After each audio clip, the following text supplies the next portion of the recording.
How you doing, guys? It's Burton Kid back with another unboxing.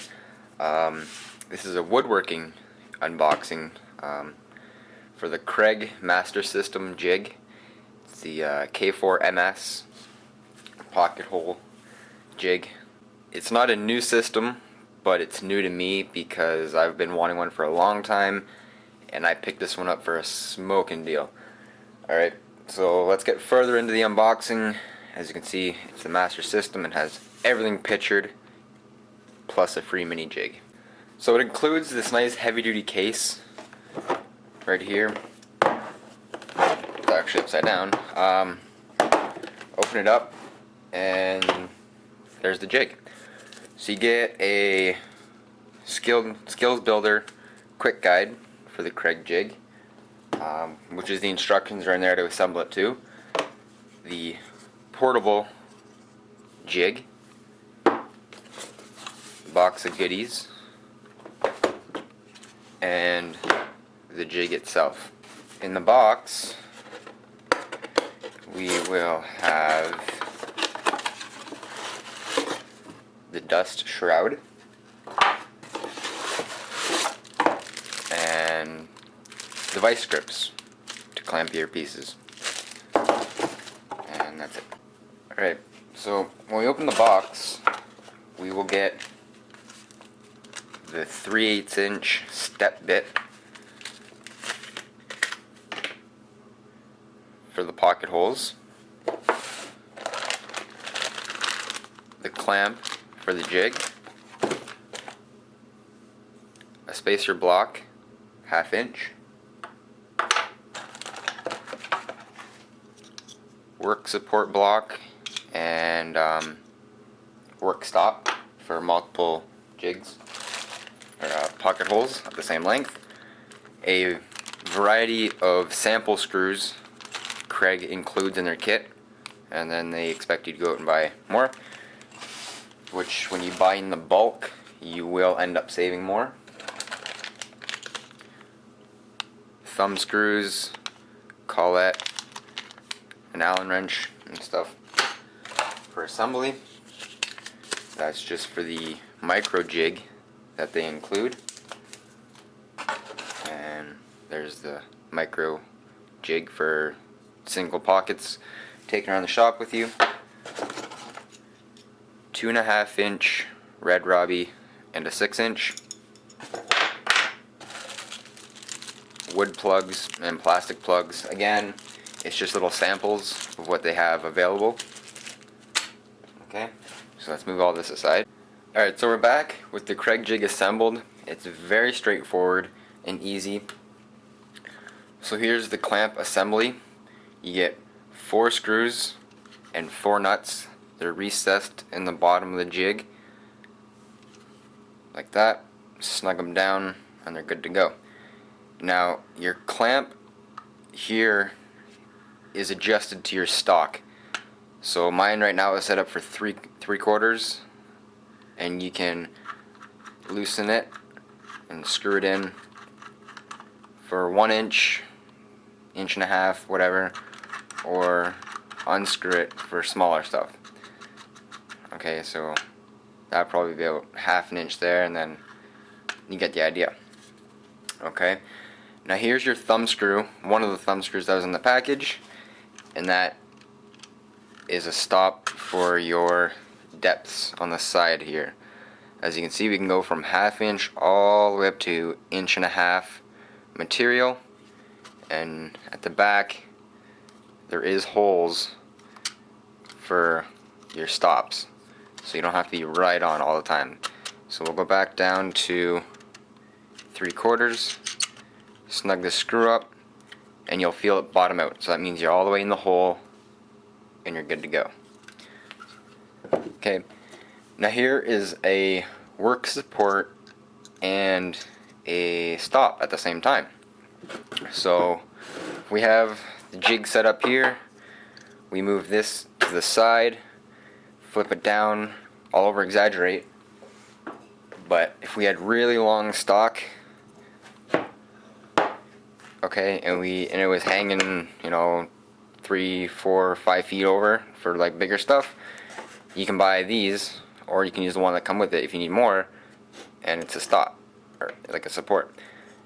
But if we wanted to make multiple pocket holes without marking or measuring or anything, you can set up the jig and the stop to make repeated pocket holes, right? Instead of marking and measuring and all that. At the back of the jig, there's a slot here for the vice grips that come with the jig, or in my case, my bench is too thick to accommodate for that vice, so I just use a quick grip in there.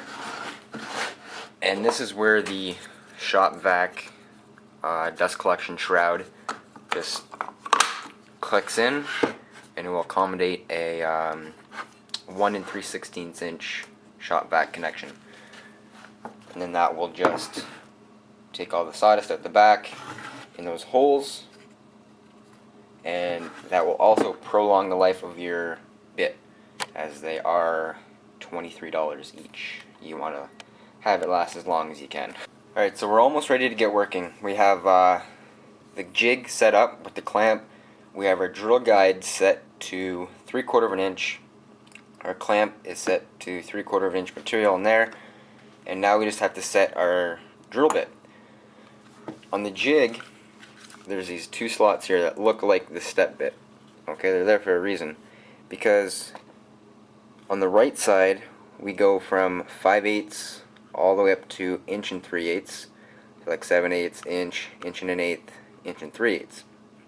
Okay, we set the bit in there and adjust our collar stop. Okay, so on the left side of the jig, we go from 1/2 inch, sorry, 1/2 inch to 1.5 inch, right there.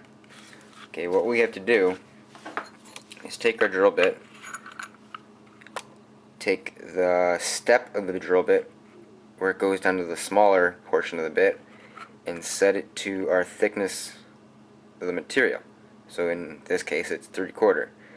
And then we just tighten up the nut on the collar right there. And in my case, I grabbed a Allen driver I have. It's just standard 3mm. Make sure that's nice and snug. You don't want it to go anywhere. And I'll show you once again. And it comes to the 3/4 inch mark. Okay, so I got this set up on an angle for you on the bench.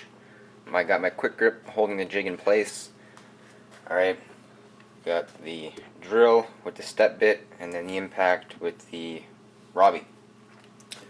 Okay, stock once again is 3/4 by 1 3/4, and we're just going to make a simple butt joint like so, like you're making a face frame or something for a cabinet. Slip it down the jig just like so. You can feel, that it's flush with the bottom. Slide it over to where you think it won't break at the side, and clamp. Okay, it doesn't have to be 100% perfect, but kind of use common sense, Alright, so the workpiece is clamped in. Take the dust collection shroud, and it clips in. Got the shop vac all nice. Okay, the drill, it's all set up, ready to go. Have it on the drill setting. Alright, so it's gonna get a little noisy in here.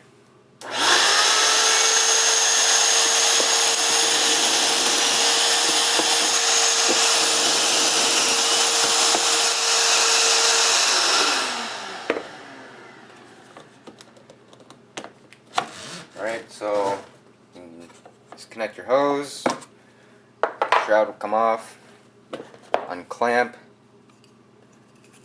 and there's our piece. Okay, done.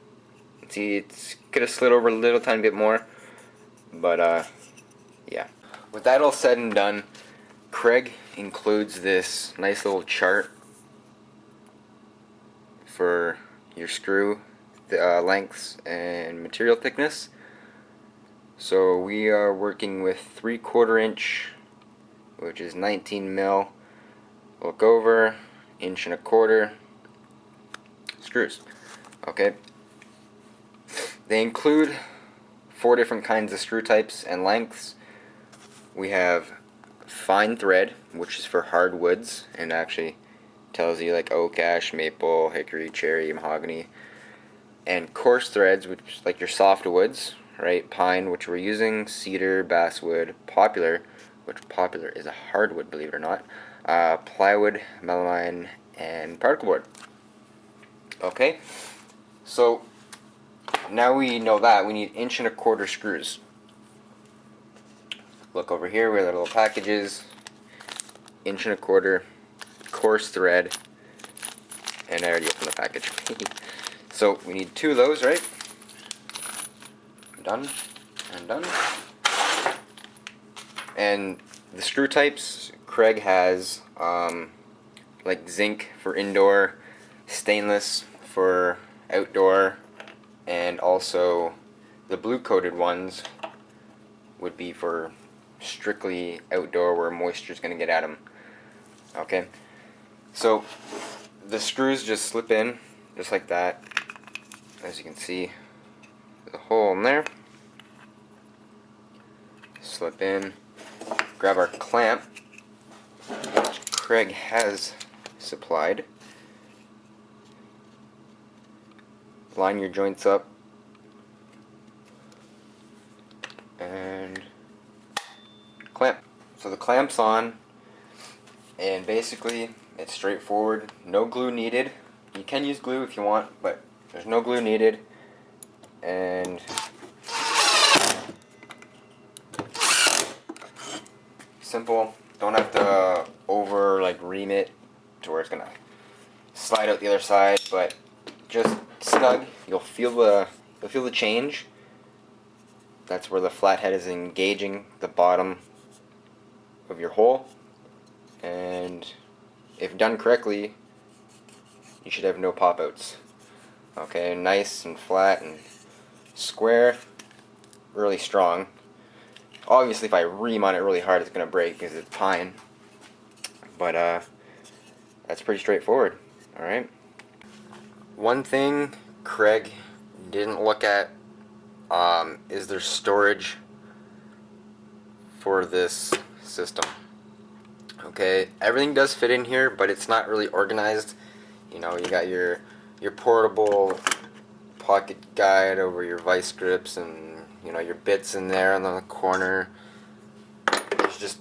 It's not really that organized. I know like the previous system, I'm pretty sure it's the 3 or maybe even the 2 we have at school, is a black case, and it's all organized. Everything's separate, has little clip-ins for the bits. But this, you know, everything does fit in here, which is good. Go set it up on the shelf or something, and take it out and it's ready to use.